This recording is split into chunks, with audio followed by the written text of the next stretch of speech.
Skip করো না, কিছু গুরুত্বপূর্ণ কথা বলি, শুনে যাও। আমি জানি তোমার লাইফে কি চলতেছে, তোমার লাইফটা কেমন চলতে আমি হয়তো জানি না, কিন্তু হ্যাঁ, আমি যেটা বলতেছি বা আমি যেটা বলবো সেটা হয়তো তোমার লাইফে একটু হলেও কাজে আসবে।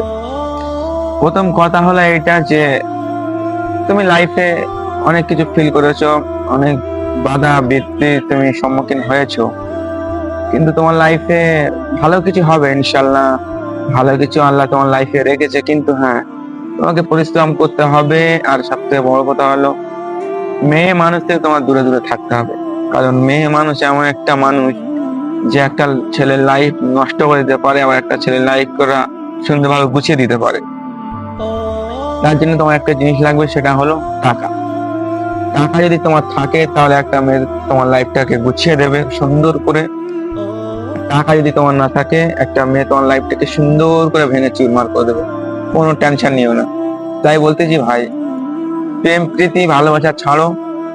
সেই মা বাপ ছেড়ে দিয়ে সব প্রবাসে পড়ে আছি আমরা সবাই।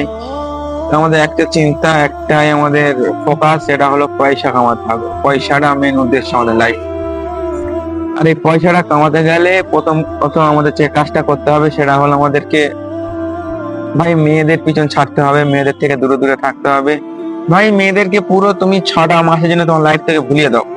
6টা মাসের জন্য তোমার লাইফ থেকে পুরো মেয়েদেরকে আলাদা করে দাও। 6টা মাস তুমি একটু ধ্যান দিয়ে কাজ করো, ধ্যান দিয়ে একটু পয়সা কামাও। 6 মাস পরে তুমি বাড়ি গিয়ে দেখবে যে মেয়ে তোমার সঙ্গে ছেড়ে চলে গেছে, সেই মেয়ের মা তোমাকে আবার উপজে বলবে, বাবা ভালো আছো, বাবা খাওয়া দাওয়া করেছো, ঘরের সবাই ভালো আছে।